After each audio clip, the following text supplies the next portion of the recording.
toutes et à tous et bienvenue dans ce nouvel épisode de notre podcast en français. Aujourd'hui, nous allons parler d'un sujet qui touche presque tout le monde, l'équilibre dans la vie moderne. Dans notre monde actuel, tout va très vite. Nous travaillons beaucoup, nous sommes souvent sur nos téléphones, nous avons des responsabilités familiales, financières, sociales et parfois nous avons l'impression de ne jamais avoir assez de temps pour nous-mêmes. Alors, comment trouver un équilibre ?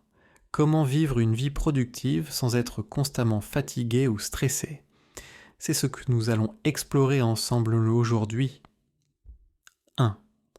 La vie moderne et la pression constante. La vie moderne apporte beaucoup d'opportunités, mais aussi beaucoup de pression. On nous demande d'être performants au travail, présents pour notre famille, actifs sur les réseaux sociaux, en bonne santé, bien organisés, tout en restant heureux. Pour beaucoup de personnes, cette pression commence dès le matin. Le réveil sonne, on regarde son téléphone, on lit des messages, des emails, des notifications. Avant même de sortir du lit, notre cerveau est déjà fatigué. Certaines personnes ressentent une pression invisible mais constante. Elles se disent « je devrais faire plus »,« je ne fais pas assez »,« les autres réussissent mieux que moi ». Cette comparaison permanente peut être très dangereuse pour le mental. 2. Le travail, source de stabilité ou de stress. Pour beaucoup d'adultes, le travail occupe une grande partie de la vie. Il donne un salaire, une routine, parfois un sens. Mais il peut aussi devenir une source de stress important. Certaines personnes au travail n'ont trop d'heures. D'autres n'aiment pas leur travail, mais ne peuvent pas le quitter à cause des responsabilités financières. Et parfois, même quand on aime son travail, la fatigue mentale est réelle. Il est important de se poser quelques questions simples. Est-ce que mon travail me respecte ? Est-ce que je me respecte moi-même au travail ? Est-ce que je sais dire non quand c'est nécessaire ? Dire non n'est pas un signe de faiblesse.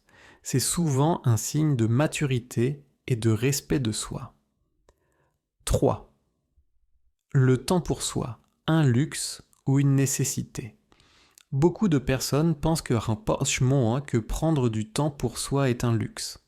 Elles se disent « je n'ai pas le temps, je ferai ça plus tard, ce n'est pas important maintenant ». Mais en réalité, le temps pour soi est une nécessité, pas un luxe.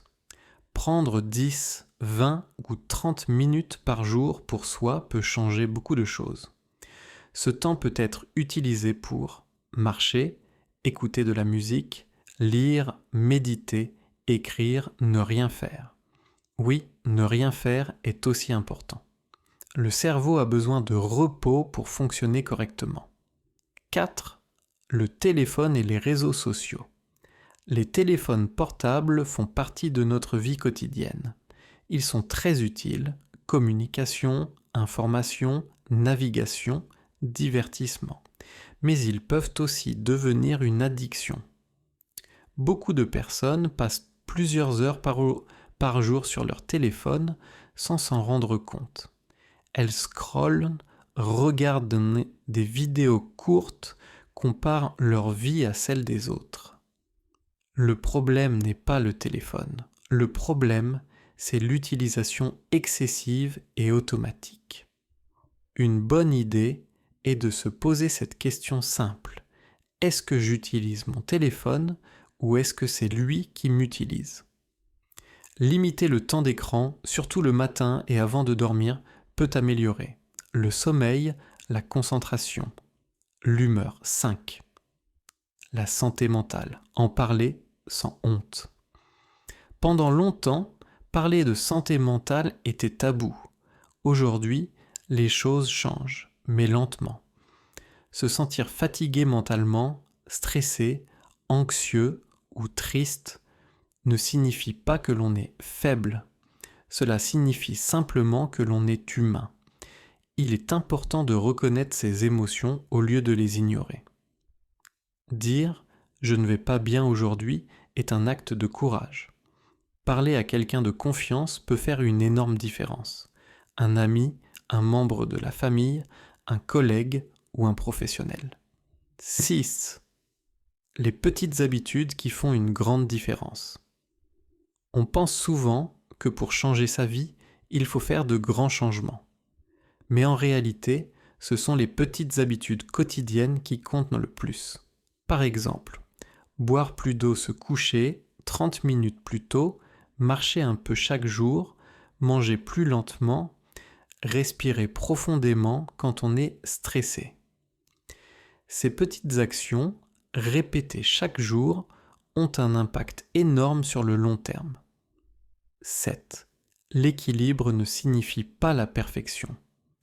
Il est très important de comprendre une chose. L'équilibre parfait n'existe pas. Il y aura des jours où le travail prendra plus de place, d'autres jours où la famille sera la priorité. Et parfois, on aura juste besoin de repos. L'objectif n'est pas d'être parfait, mais d'être conscient. Conscient de ses limites, conscient de ses besoins, conscient de ce qui est vraiment important. 8. Apprendre à écouter son corps et son esprit.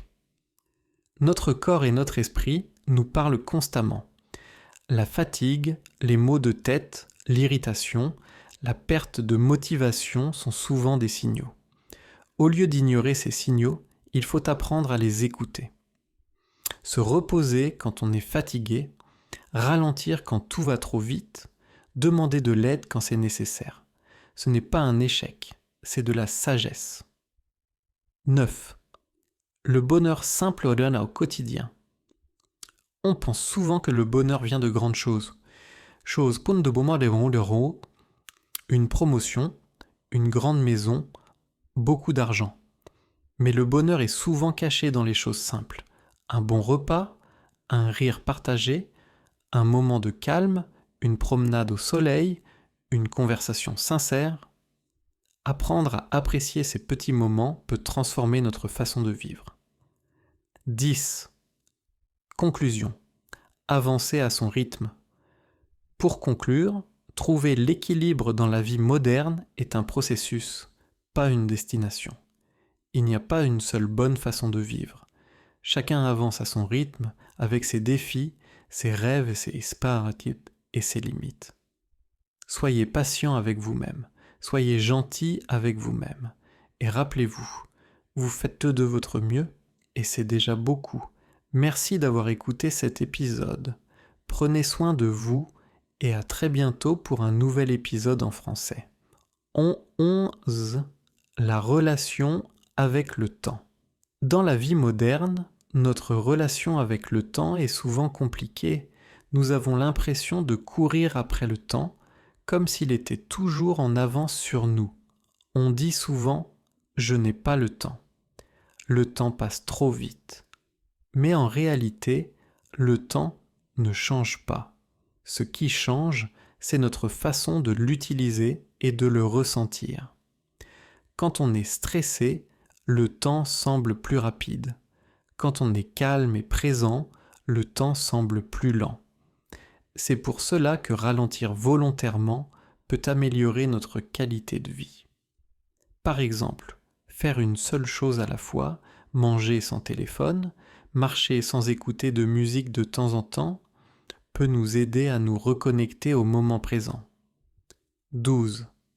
La comparaison avec les autres. La comparaison est naturelle, mais elle peut devenir toxique. Avec les réseaux sociaux, nous voyons surtout les moments parfaits de la vie des autres. Des voyages, des réussites, des sourires.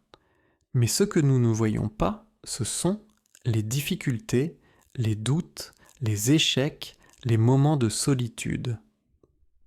Comparer sa vie réelle à la vie filtrée des autres est injuste pour soi-même. Chaque personne a son propre rythme, son propre parcours. Ce qui fonctionne pour quelqu'un ne fonctionne pas forcément pour vous, et c'est normal. Apprendre à se comparer à soi-même, à sa progression personnelle est beaucoup plus sain. 13. L'importance du sommeil. Le sommeil est souvent la première chose que l'on sacrifie quand on est occupé.